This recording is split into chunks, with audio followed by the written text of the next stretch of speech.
Masarap na purihin ang Panginoon at masarap na ipagdiwang ang kanyang kabutihan. Subalit madalas ay nadidiliman ng maliwanag sanang buhay dahil sa pag-aalala. Sa pagkabalisa, people worry, and worrying eclipses God's wonderful and beautiful light in our lives. Sometimes worry is already a vice. To others, it is an addiction. And to many, it is an epidemic. Ano ang bumubuhay o pumapatay sa pagkabalisa at pag-aalala? What gives life and what gives death to worry? At yan po ang ating pag-aaralan ngayon, the life and death of worry. Paano nga ba yan wawakasan? At paano kung minsan hindi natin alam, binubuhay pala natin ang pagkabalisa? Salamat o Diyos dahil kayo Diyos na pwedeng sandalan, asahan, paniwalaan, sundan. Napakabuti niyo sa amin, Panginoon, ang dalangin namin. Huwag matakpan ang kabutihan ninyo ng mga iniimbento namin mga pag-aalala sa buhay. Turuan mo kami mag-isip sa isang paraan na makadiyos, malinaw, at hindi nagbibigay ng mga alalahanin. Turuan niyo po kami, ituwid niyo kami, Panginoon, at ang buhay na ipanahihiram mo sa amin, lagi naming maipagpasalamat at huwag naming laging mabahiran ng pag-iisip, mga takot at pangamba. Forgive us our sins, O God. Cleanse us, make us clean, and make us whole. Speak from your throne of power, and let your words be our medicine, our food, our strength, our shelter, our joy. We ask you to speak, Father. In the name of Jesus, your Son, our Lord, we pray with thanksgiving. I will first read from Tagalog, then later on we're going to read piece by piece in English. Mateo 6:34 mula sa Ang Magandang Bagong Balita Biblia. At alam natin ang mensahe na ito, kailangan lang balikan ang mga kahulugan. Ang Panginoon na nagsasalita. Huwag kayong mag-impok ng mga kayamanan dito sa lupa. Dito'y may naninirahang insekto at kalawang at may nakakapasok na magnanakaw. Sa halip mag-impok kayo ng kayamanan sa langit. Dooy walang naninirahang insekto at kalawang at walang nakakapasok na magnanakaw. Sapagkat kung saan naroon ang inyong kayamanan, naroon din ang inyong puso. Ang mata ay ilaw ng katawan. Kung malinaw ang iyong paningin, maliliwanagan ang iyong buong katawan. Ngunit kung malabo ang iyong paningin, mapupuno ng kadiliman ang iyong buong katawan. At kung ang liwanag mo ay madilim, ikaw nga ay tunay na nasa kadiliman. Walang aliping makapaglilingkod ng sabay sa dalawang Panginoon, sapagkat kapopotan niya ang isa at iibigin ang ikalawa. Paglilingkuran ng tapat ang isa at hahamakin ang ikalawa. Hindi kayo maaaring maglingkod ng sabay sa Diyos at sa kayamanan. Kaya sinasabi ko sa inyo, huwag kayong mabalisa tungkol sa inyong kakainin at sa inyong iinumin upang kayo'y mabuhay o kaya tungkol sa susuotin ng inyong katawan. Hindi ba't ang buhay ay higit na mahalaga kaysa pagkain at ang katawan kaysa damit? Masdan ninyo mga ibon. Hindi sila nagtatanim na umaaniman o kaya'y nagtitipon sa kamalig. Ngunit pinakakain sila ng inyong Ama na nasa langit. Hindi ba't higit kayong mahalaga kaysa mga ibon? Sino sa inyo ang makapagpapahaba ng kanyang buhay ng kahit isang oras sa pamamagitan ng kanyang pagkabalisa? At bakit kayo nababalisa tungkol sa pananamit? Isipin ninyo kung paano tumutubo ang mga bulaklak sa parang. Hindi sila nagtatrabaho ni gumagawa ng damit. Ngunit sinasabi ko sa inyo, kahit si Solomon na napakayaman ay hindi nakapagdamit ng singganda ng isa sa mga bulaklak na ito. Kung dinaramtan ng Diyos ang damo sa parang na buhay ngayon at kinabukasan na igagatong sa kalan, kayo pa kaya? Kay liit ng inyong pananampalataya sa Kanya. Kaya huwag kayong mag-alalang baka kayo kapusin sa pagkain, inumin, o damit. Hindi pa ng mga hente lang nababahala tungkol sa mga bagay na yan? Alam na ng inyong Ama na nasa langit na kailangan ninyo ang lahat ng yan. Ngunit higit sa lahat, ay pagsikapan ninyo na kayo'y pagharian ng Diyos at mamuhay ng ayon sa Kanyang kalooban at ibibigay niya sa inyo ang lahat ng inyong pangangailangan. Kaya nga, huwag niyo ikabalisa ang para sa araw ng bukas dahil ang bukas ay bahala sa sarili nito. Sapat na ang inyong mga suliranin sa bawat araw. Napakainam, napakamakapangyarihan at simpleng katuroan ng Panginoong Yesus. And later on, as we discuss, we will be reading piece by piece from the Contemporary English Version This time in reverse by clusters. Pabaligtad naman ang pagtalakay natin. Doon sa dulo tayo magsisimula. Now, let's take a look at the command not to worry. That was the ending of the treatise, a command not to worry. Matthew 6:31, this I will be reading from the end backwards. Don't worry and ask yourselves, will we have anything to eat? Will we have anything to drink? Will we have any clothes to wear? In other words, the Lord was saying, don't worry about provisions. Huwag niyong problemahin ang mga gagamitin niyo. Concern for supplies is a major object and source of worry. Maraming yan talaga ang laging pinoproblema. Yung kakainin o pambili ng pagkain, yung gamot o pambili ng gamot, yung isusuot o pambili nito. At dahil hindi matapos-tapos ang pag-iisip, hindi rin matapos-tapos ang pag-aalala. Matthew 6:34, don't worry about tomorrow. It will take care of itself. You have enough to worry about today. So same worrying, this time classified under two main worries. One is for supplies, and two is worrying about what is not yet here and what is not now. Supplies related pa rin. Magkakapera kaya ako pagdating ng araw? Pagtanda ko kaya may ibibili ako ng pagkain? Pag namatay kaya ako may ibibili ng atahol, etc., etc., etc. Ang sinasabi ng Panginoong Jesus, worry about today if you really like to worry. Worry about the present, not about the future. Sabi niya, the day has its own troubles for itself. Therefore, if you really like to be troubled, just focus on today. That should be enough. Why? Why does the Lord almost allow you to worry for today, but not for tomorrow? Because usually, you have enough for today. So you don't really have to worry. And usually, it is the far future that is still to be secured. But the Lord also teaches that you should not worry about the future, so that takes care of that. In other words, you should not worry now, and you should not worry tomorrow or about tomorrow. Sabi ng Panginoon, kung gusto mong mamroblema, ang problemahin mo na lang yung ngayon. Pero kung talaga namang sinilip mo yung pitaka mo, kinapa mo yung bulsa mo, tinignan mo yung mga nasa paligid mo, may makakain ka pa naman talaga today eh. May maiinom ka pa rin ngayon at may suot-suot ka pa nga ngayon. So sabi ko, mamroblema ka, problemahin mo yung ngayon, pero hindi naman talaga problema eh. Ang talagang pinoproblema natin yung darating pa dahil baka hindi tayo magkaroon. Pero ay tinuturo naman ni Lord, pagdating ng panahon na yon, tsaka mo siya problemahin. Ang atupagin mo lang yung ngayon. Is that carelessness? Is that lack of planning? We shall see why the Lord says, let tomorrow worry for itself. Meanwhile, let's take a look at the causes, the life of worry. What makes worry alive and kicking? What keeps it alive? Matthew 6:25. I tell you not to worry about your life. Don't worry about having something to eat, drink, or wear. Isn't life more than food and clothing? Look at the birds in the air. They don't plant or harvest. They don't even store grains in barns. Yet your Father in heaven takes care of them. Aren't you worth more than birds? So the Lord really tells us that most worry comes from materialism, from concern for provisions, for earthly survival. Kaya ka nag-aalala, takot ka mamatay, takot ka walang maisuot, walang makain, walang mainom. Then the Lord gives us a perfect example, the birds. Birds don't worry about such things. They don't even do what humans do in order to have food, yet God or nature takes care of them. Why do you say nature? Because it is designed by God.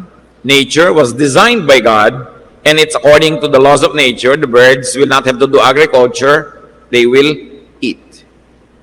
And Jesus adds, you are worth more than birds. So God will take care of you even better. If God in His infinite mercies had provided in nature that birds would eat, lalo naman ang tao dahil binigyan ng kakayahan, hindi lang mamitas, tulad ng ibon na tumutok ka na lang at namimitas, marunong pa tayong magtanim, marunong pa tayong mag-imbak, marunong pa tayong mag-preserve. So one assurance of God's care, your nature.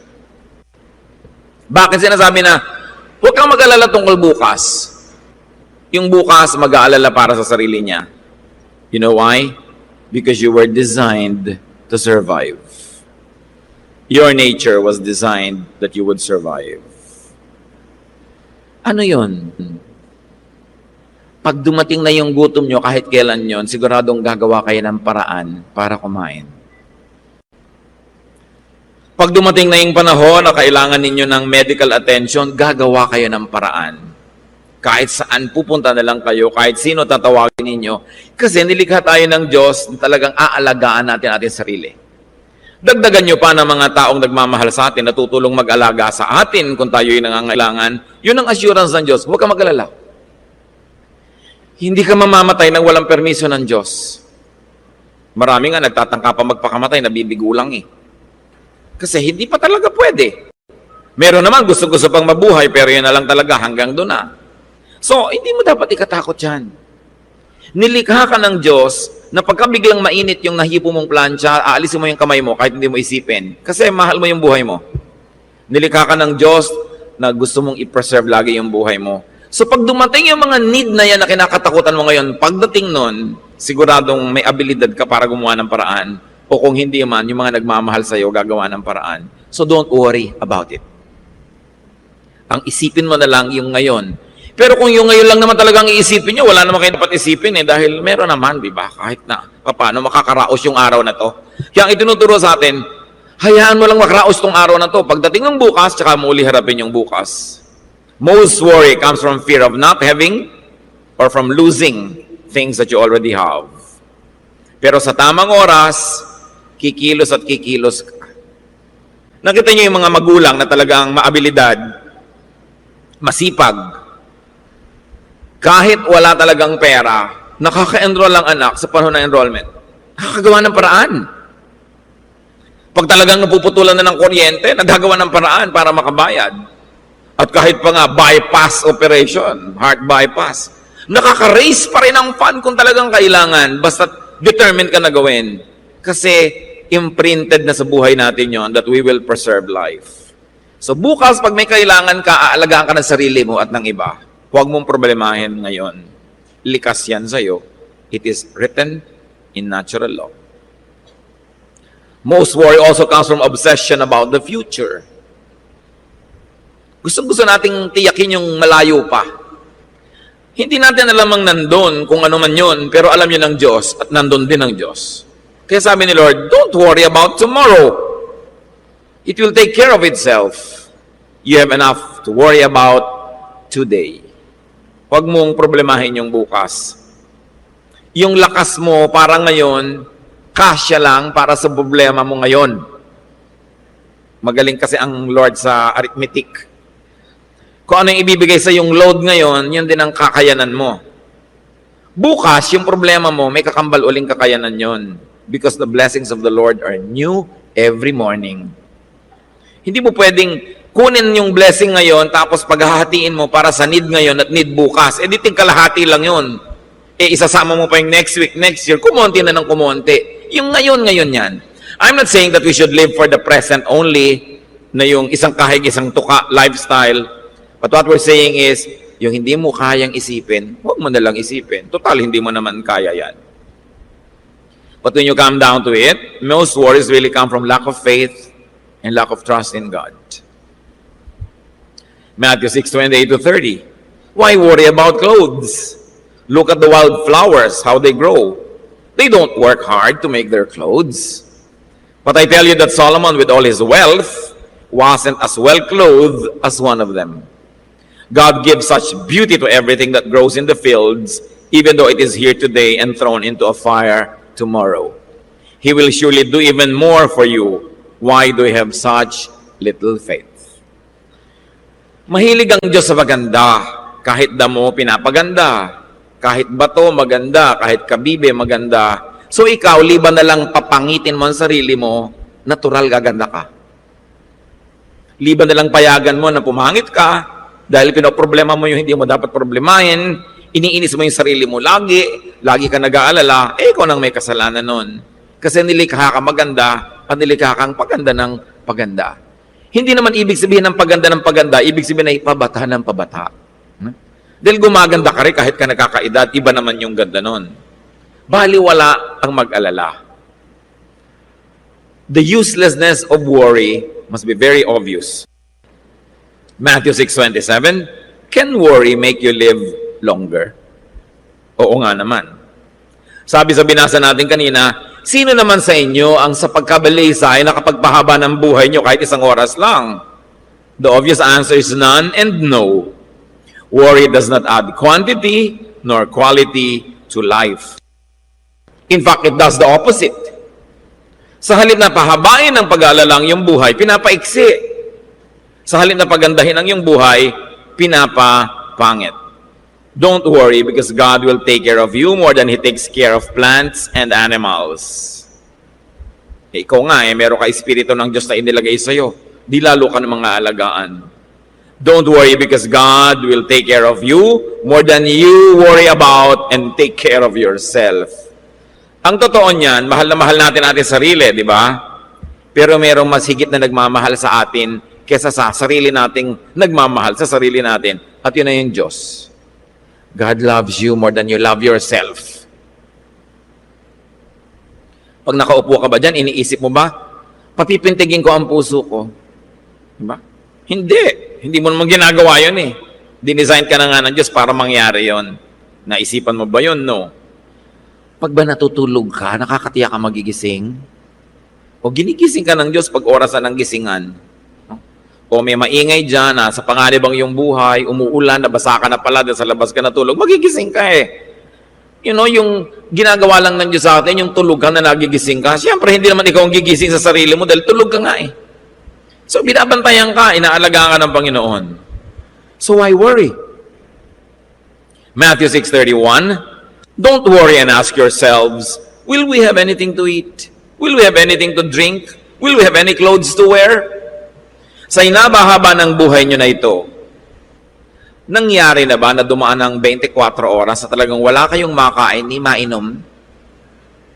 Maliban na lang nagda-diet kayo, no? Choice nyo na yun. Pero lagi namang meron na. Paano natin malalaman kung paano tayo aalagaan ng Diyos sa darating na panahon? Tingnan nyo lang kung paano kayo inalagaan sa nakalipas na. Because God doesn't change. God is the same yesterday, today, and tomorrow. Kung palalim pa ng palalim ang pagkakilala mo sa Diyos, palapit pa ng palapit ang loob mo sa Kanya, di padami pa ng padami yung blessing, paganda pa ng paganda ang buhay. Huwag kayong masyado nakikinig doon sa mga wala nang inisip, kundi magugunaw ang mundo, mawawasak ang lahat, lulubog ang mga pulo, magbabanggaan ang mga planeta. Kasi kung may babanggang planeta dito, wala naman kayong magagawa eh. So hayaan nyo na lang kung talagang mangyayari. Kasi kung nangyari, di nangyari, ang problema hindi naman pala nangyari pero nag-alala ka na, di sa isip mo, nangyari na yon. At pag tuloy nangyari ng totoo, dobleng beses nang nangyari. Sa imahinasyon mo, sa pagpa-fast forward mo, at sa real time, di lugi ka.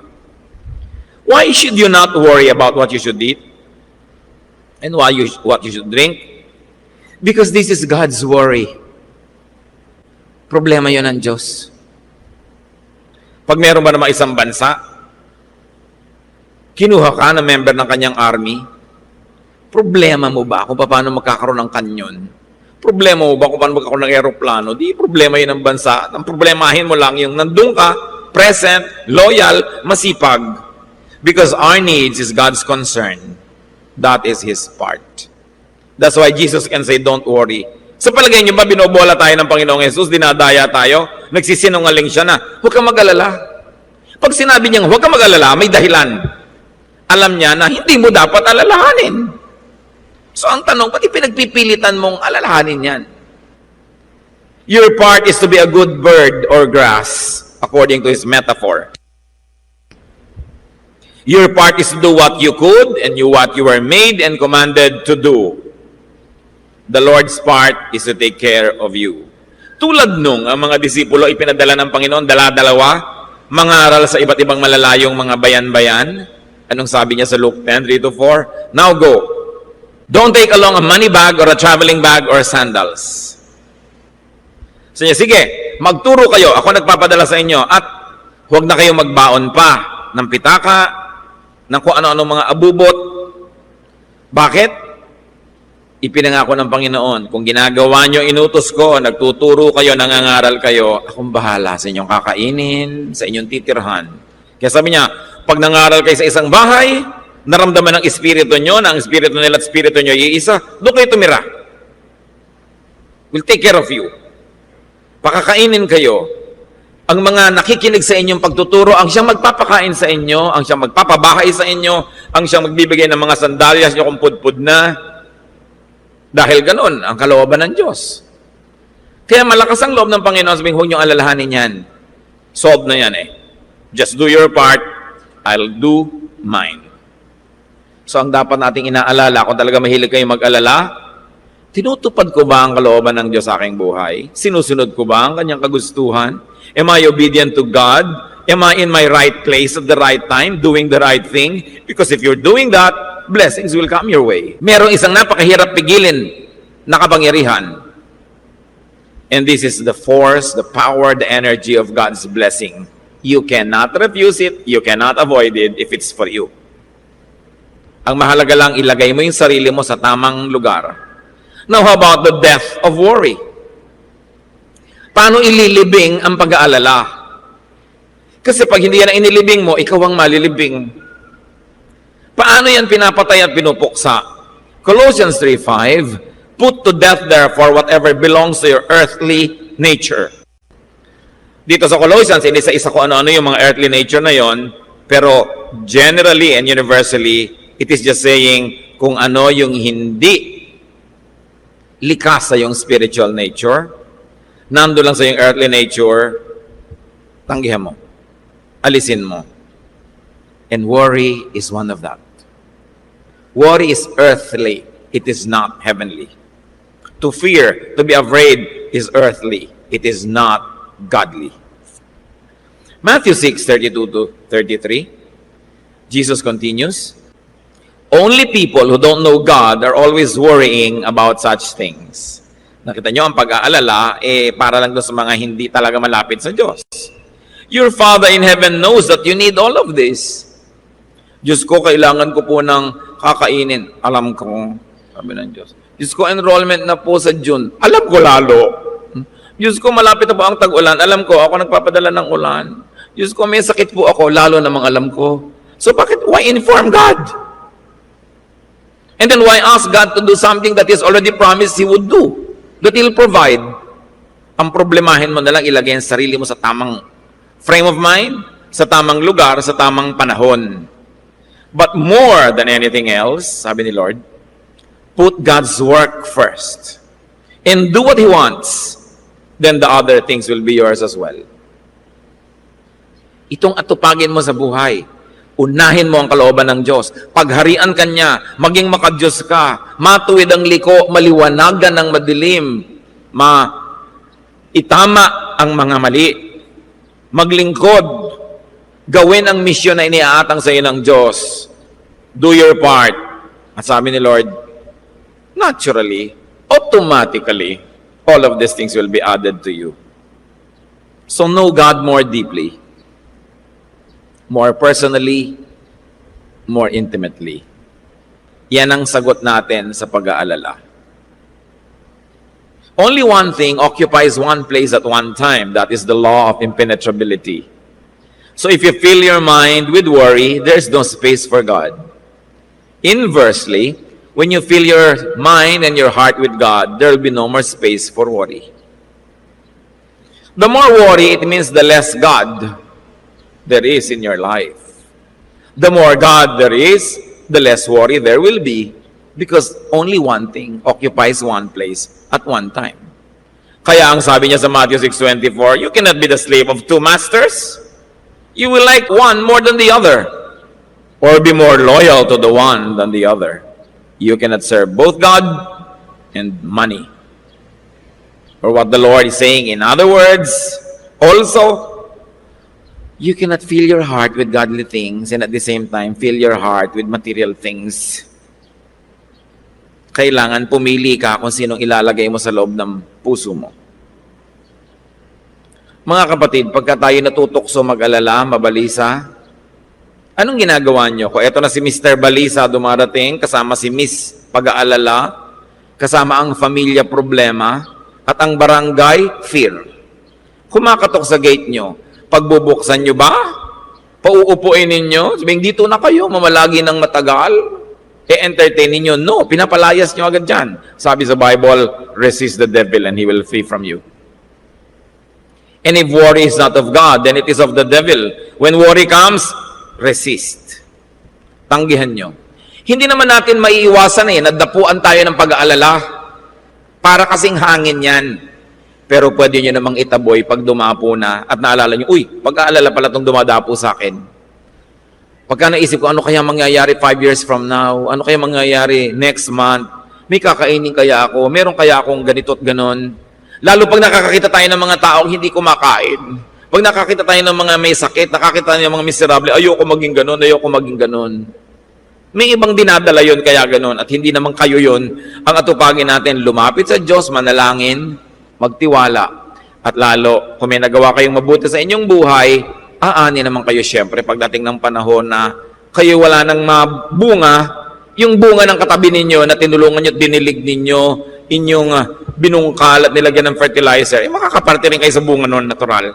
Kaya mahalaga gumagawa lagi ng mabuti. Babalik at babalik.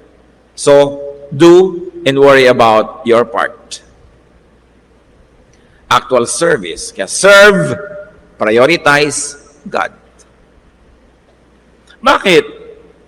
Pag kasi naglilingkod tayo sa Diyos, may himala na nangyayari. Yung isip natin napupuno ng isip at mga isipin na maka-Diyos. Lumiliit ang lugar para sa pag-alala. Lalo't kung yung katawan mo, kasama sa paglilingkod, nagiging busy ka, nababawasan ang mga oras mo sa mga dramang bukid. Kuminsan kasi sa kawalan ng magawa, kaya kung ano-ano ang napupuntahan ng ating isip. Kaya masarap yung pinapagod mo yung sarili para pag napagod ka, matutulog ka na. Pag bumalik na yung lakas mo, magigising ka na, pagurin mo uli. Kasi lagi ka nakatunganga. Ang mangyayari tuloy, may imagine mo lahat ang uri ng mga karamdaman. Lalo't mga taong ibinabalita sa'yo, may sakit pala si gano'n na ganito, si ganyan, may gano'n. Akala mo, darating din sa katawan mo lahat yon. Hindi kasya sa katawan mo ang lahat ng sakit. So huwag mong isipin na pupunta sa'yo lahat yan. Kanya-kanya lang tayo ng assignment sa buhay. Wala naman sigurong taong totally 100% na malusog. May kanya-kanya. Yung iba lang, dinadala nila ng maganda. They develop a kind of attitude na hindi nila masyadong iniinda. Meron naman ang drama sa buhay, laging indahin, palakihin ang kwento, maging mukhang kawawa. Pero hindi rin naman gumagaling Ang mabuti pa, tanggapin ang dapat tanggapin, gamutin ang pwedeng gamutin, baguhin ang dapat baguhin, and then get on with life. Focus on spirituality. Focus on spiritual provisions and wealth. This is what God promised He would provide, and this is what really matters. It is spirituality, not the abundance and certainty of provisions that kills worry. Ano po ang tunay na naglilibing sa pag-aalala? Hindi yung dami ng pera, hindi yung dami ng anak, hindi yung dami ng kilala, hindi yun. Kasi kung yun lang pala ang nagtatanggal ng pag-aalala, di dapat wala nang mayaman na nagwo-worry. Dapat wala nang maraming anak na nag-aalala. Dapat wala nang mga natatakot na may mga naimpok. Hindi naman talaga yun ang nagtatanggal ng worry Kaya ang sabi ni Lord, pag inubos mo yung panahon mo sa pag-iimpok, sa pag-iipon, kumisan, nagiging makunat ka pa, nagiging selfish ka pa, nagiging makasarili ka para ka lang magkaroon to secure yourself, hindi pa rin naman yan ang garantiya na mapapanatag ka Ang garantiya ito, lumapit ka sa Diyos, kilalanin mo siya, mabuhay ka ayon sa kanyang kalooban, sundin mo ang kanyang utos, kung kaya mo, maglingkod ka. Hindi mo na kayang isipin at hindi na ipapaliwanag sa iyo, pero yung mga pag-aalala mo nawawala. Kundi man lubos, kumukonti. Because you fill yourself with right things. Ang mga insecure pa nga, yung mas maraming pera Yung mga may konting savings, yun ang mga nag-aalala. Anong yung inaalala nila? Baka biglang magkasakit yung kamag-anak nilang walang pera, siguradong sila antaya. Bakit maraming kamag-anak, hindi mo lang nagtatrabaho at nag-iipon, pag nagkasakit naman, ayan, paano mo naman tatanggihan mo kung kaysa masama mo tuloy? So yung walang kapera-pera, walang inaalala. Ang iniisip lang nun, sino kaya sa araw na ito? Ang matextan. Pagpapala yung text na yan, pero malaki ring perhuisyo sa buhay. Kasi isang text na isang send, alam mo na yung problema ng mga kamag-anak mo. Matthew 6:22-23, your eyes are like a window for your body. When they are good, you have all the light you need. But when your eyes are bad, everything is dark. If the light inside you is dark, you surely are in the dark. Hindi tunay na mata na physical ang pinag-uusapan, yung malabong mata, madilim na mata, therefore madilim ang buhay. Yun ay talinghaga. Ang mata dito, mga kapatid, sinasabi, yung pananaw mo sa buhay. Pagpapahalaga mo, ugali mo, kostumbre mo.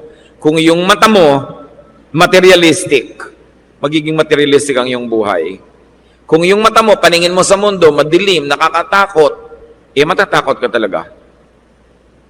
Kaya sabi, dapat papagliwanagin ang mata. Physically, but more importantly, the spiritual eyes. The eye is a window to the world, to life. It is the frame, the angle, the point of view, the value system of a person. Unhealthy eyes equate with darkness. Eto ngayon yun, when you are sick, you will be filled with worry. When you are spiritually sick. Sabi, kung ang mata mo madilim, didilim ang paningin mo. Kung ang espiritu mo madilim, didilim ang lahat. So when you are filled with unhealthy worry, it means your spirit is sick, unwell, or undernourished. Lahat naman siguro tayo, masasabi natin, ako rin, may kinakatakutan, may inaalala, may pangamba. Hindi naman total absence of fear ang pinag-uusapan. Probably there will be no 100% total absence of fear or worry. But the point is that it must not be an obsession. It must never go to the point that it already drives you or drives you crazy. Mahalaga na ilalagay sa lugar. Paano natin malalaman na ang espiritu natin ay hindi malusog? Wala namang doktor na pwede mong puntahan para malaman. Ito lang titingnan mo, sabi ni Jesus, suriin mo kung mapag-alala ka, matatakotin at laging balisa. Ibig sabihin, merong dapat gamutin sa iyong espiritu. It is an indicator that there's something wrong. At yung mga akala nila nasa pag-iimpok ang kanilang security, although up to a point, yes, iba na siyempre may savings kaysa wala. Pero hindi naman laging sapat yung savings mo. O kaya, hindi naman nabibili ng pera yung problema mo. Matthew 6:19-21, do not store up treasures on earth. Moths and rust can destroy them, and thieves can break in and steal them. Instead, store up your treasures in heaven, where moths and rust cannot destroy them, and thieves cannot break in and steal them. Your heart will always be where your treasure is. So, kung magpapayaman din lang kayo, payamanin ninyo yung espiritu nyo. Now, don't get this wrong. Walang masama sa iyo mayaman ka dahil nagnenegosyo ka, nagtatrabaho ka, naghahanap buhay ka, honest ka naman, productive ka talaga, fruitful ka talaga, hindi naman sama. Sumasama kung sa pagpapayaman mo sa iyong bulsa, naghihirap ang iyong espiritu. Nagdarahop ang iyong kaluluwa, napapahamak ang relasyon mo sa Diyos dahil sa pagpapayaman. Ngayon, kung double ang blessing sa iyo, ang ganda ng relasyon mo sa Diyos, yung mayaman ka pa, edi praise God, thank you Lord, and share. Pero ang mahalaga dito, huwag na huwag akalain na mas mahalaga ang pagpapayaman sa pera kesa sa pagpapayaman sa espiritu. Nasa sa inyo yun mga kapatid, kung paano itatranslate sa buhay nyo yan, because many times in our lives, we are facing choices. If we're going to enrich one, our spirit, or our physical wealth only. Bihira naman kasi magkasabay Nagkakaroon lagi ng isinasakripisyo mo yung isa. Kaya sabi ni Lord, hindi ka pwede magkaroon ng dalawang amo. Isa lang talaga kasi yung isa mapapabayaan mo pagtapat ka na dun sa isa. Bakit gusto ng Panginoon ang kayamanan natin nasa langit at wala sa lupa? Kung kailangan pumili ng one of the two. Kasi sabi niya, kung sanasan yung kayamanan mo, di ba nandun ang puso mo? Kung inilagay mo lang sa lupa yung kayamanan mo, kawawa ka naman, ang dami mong kalaban. Merong gusto magnakaw, merong naninira, nade-devalue, nagde-depreciate. So niya, gusto mo makatiyak, magpayaman ka dun sa hindi nagagalaw ng tao o hayop o anuman. The Lord is saying, you want to be peaceful, don't be materialistic. Don't be unspiritual. Don't focus only in making yourself materially rich and secure. Having and hoarding things is not the source of inner peace and security. It is in being connected well with God. Sometimes it is the having of many material things that give you worries. Kuminsan yun talaga. Kita nyo yung mga kumisang nananalo sa lotong kalalaking halaga, lalo't hindi sanay sa ganong karaming pera, nagkakagulo-gulo. Kakanda away-away at nagiging mitsa pa kuminsan ng buhay. Merong mga gusto bang humingi ng payo. May mga nanalo nga sa loto humihingi ng payo. Pastor, ano pong gagawin ko? Hindi ko alam ang gagawin. Di wala kang gawin. Lagay mo muna sa bangko and live your life as usual. Hindi mo pala alam ang gagawin. Ba't mo kailangang may gawin? Pag nalaman mo na at saka, ngayon kung talagang nalilito ka, dali mo rito. Alam na alam ko kung anong gagawin ko dyan. Di ba? Ang tagal-tagal na ko nang alam yan. Kasi iba talaga, hindi naman sanay eh.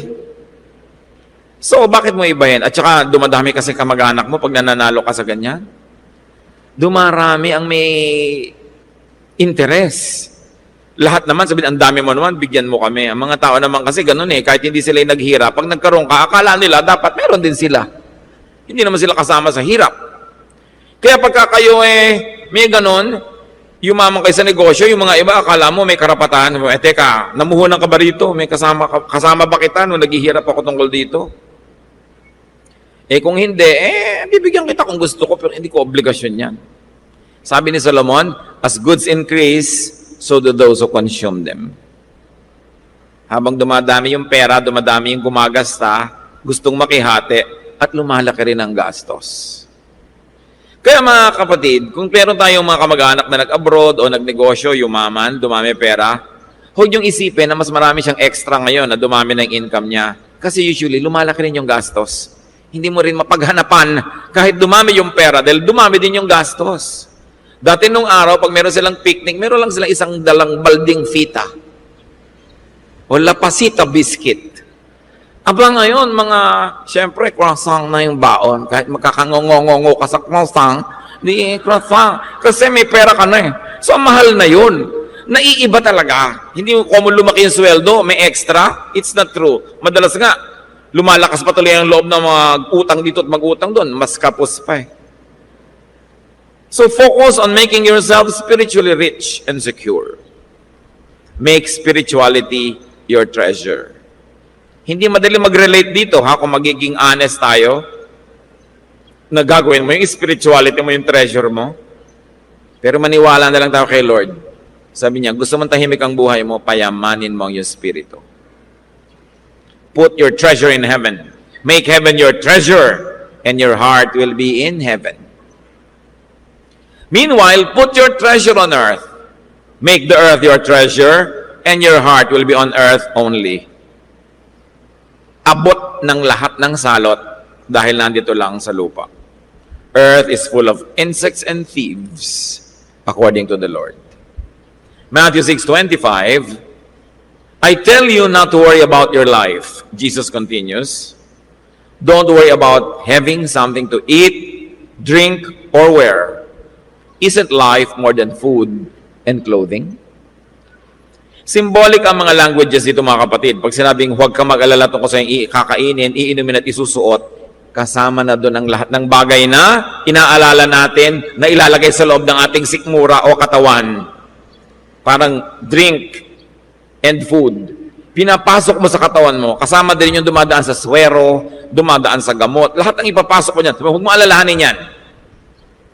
Huwag mong alalahanin din yung nasa labas, yung what to wear, sa loob at labas. Life is not about and far more than food, drink, or clothes. The Lord says that life is more than what we put inside or outside our bodies. Life is for living, not for worrying. Siguro naman lahat tayo may damit. At least one set. So, sabi nga ni Paul, if we have food and drink, we shall be content with that. There is great godliness in contentment because we cannot take anything out of the world. And in fact, we brought nothing into the world. Strive for improvement. Earn more so that you can share more with the needy. But in whatever station in life you are, whatever you have right now, in whatever level you are in right now, strive to enjoy it. And strive to do good. Being materialistic gives life and energy and power to worry. Being spiritual and trusting kills worry. Ano po ang ating pinakamalaking project sa buhay? Pinakamalaking makeover to make ourselves more spiritual in an orientation. Pahalagahan natin, may kinain na ba ang aking spirito ngayong araw na to?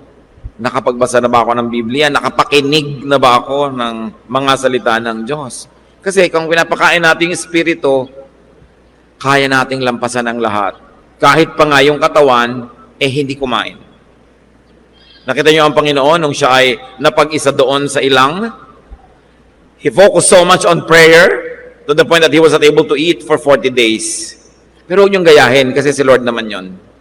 Pero ang point lang is, transcendence, the power to transcend physical limitations and physical threats is available to those who are spiritual.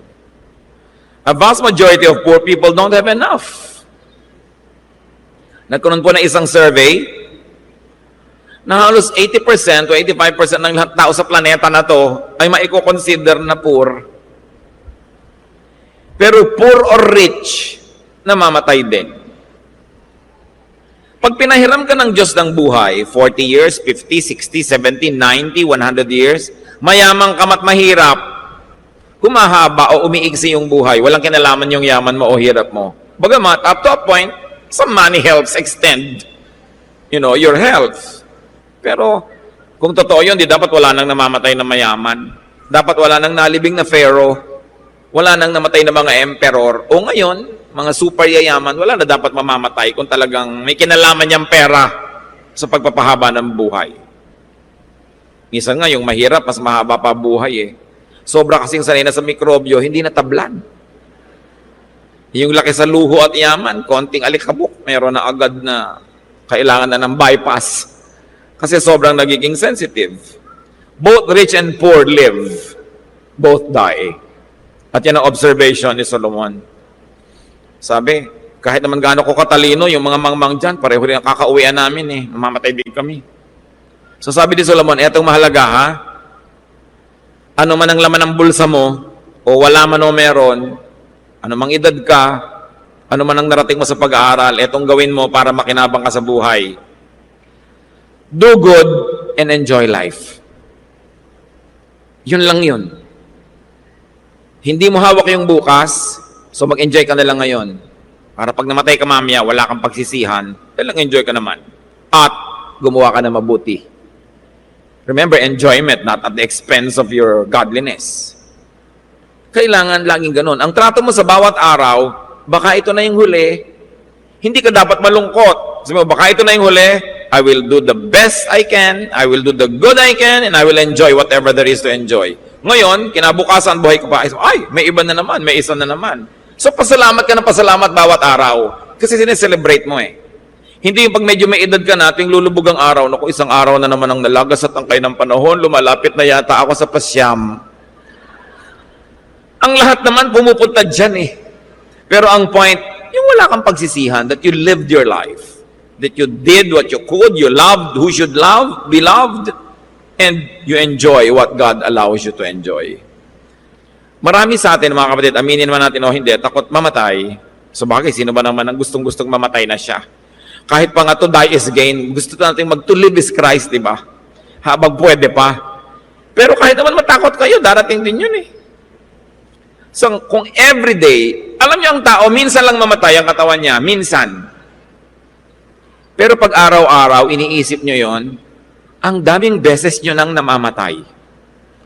Kasi namamatay kayo ng konti. Tingnan, tatakot kayo at nag-aalala. Sa dami ng konti na yon, mga araw, mga buwan, hindi pa nga kayo namamatay.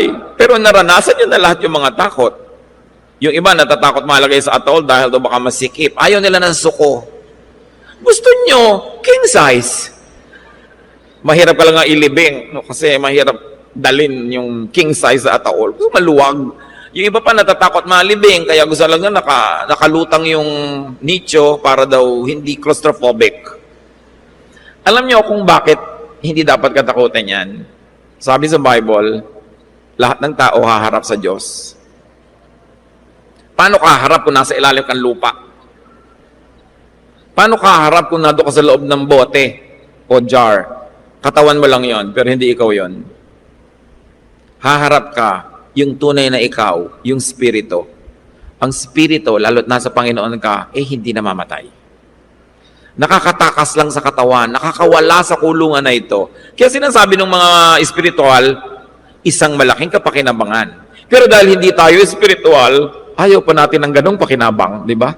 Gusto pa natin na mabuhay ng mabuhay. And that is natural, hindi naman masama, because God designed us to love our life because He gave us the gift of life.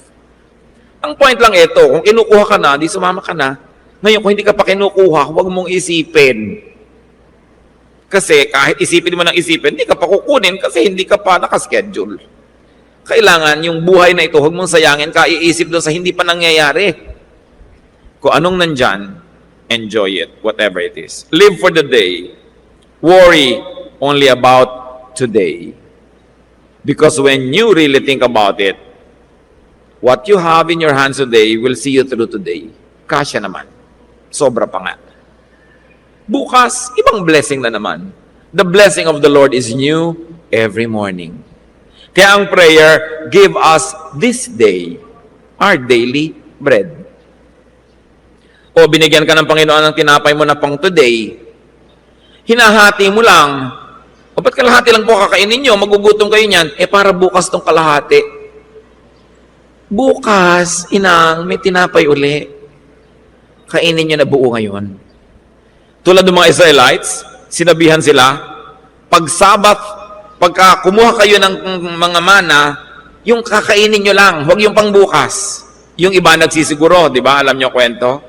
Nung ungulekta sila nung umuulan na tinapay mula sa langit, ng marami. Nag-aalala kasi sila, baka bukas hindi na umulan ng mana. Lahat ng kinuha nilang sobra sa kanilang pangangailangan, inuuod. Nabibisto tuloy, hindi nagtitiwala. At kung ilang taon nyo, 40 taon, araw-araw na ginawa ng Diyos, umuulan ng mana. At eto, pag Sabat bukas, walang ulan bukas, doble ngayon, nangungulekta sila. Marunong naman magkwenta ang Diyos. Pag sinabi ni Lord, don't worry about tomorrow, sa Kanya ka na lang makinig. Kasi alam naman niya, sinasabi niya. Hindi ikaw, paano? Sinabi na nga huwag matigas ang ulo. No? Huwag mong alalahanin yan. Kasi inaalala yan ng Diyos. Ang pagmamahal ng Panginoon sa atin ganito binibigyan tayo ng blessing at gusto niya may kakambal na peace of mind for you to enjoy the blessing. Kasi kung walang peace of mind, hindi mo rin ma-enjoy. Ang ibinibigay lang sa'yo ni Lord ngayon, kasi lang kailangan mo ngayon. Sa kailangan mo bukas, meron iling bago.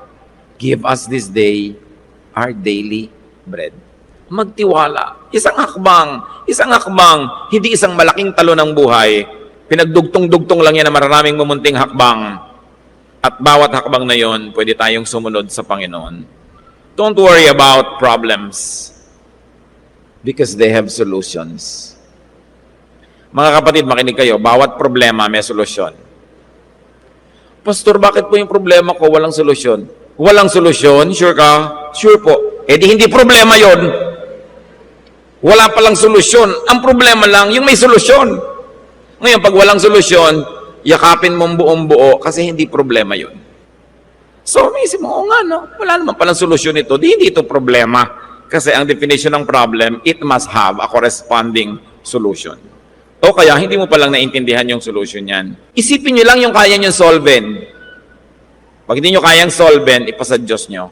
And do the little part that you can so that our collective effort put together will be able to do something. Pero yung buhatin ang krus ni Kristo, papel niya yun. Ang papel natin, to enjoy the benefit of the cross, to live a life worthy of God's calling, and to savor and enjoy life. Nilikha ka ng Diyos to enjoy life, not to suffer. Isang malaking kataksilan sa Diyos if you are not enjoying your life. Parang ako, nag-throw ng party, ang daming pagkain, tapos nandiyan ka, hindi ka kumakain, nagugutom ka, hindi ka nag-e-enjoy, kasalanan mo yun.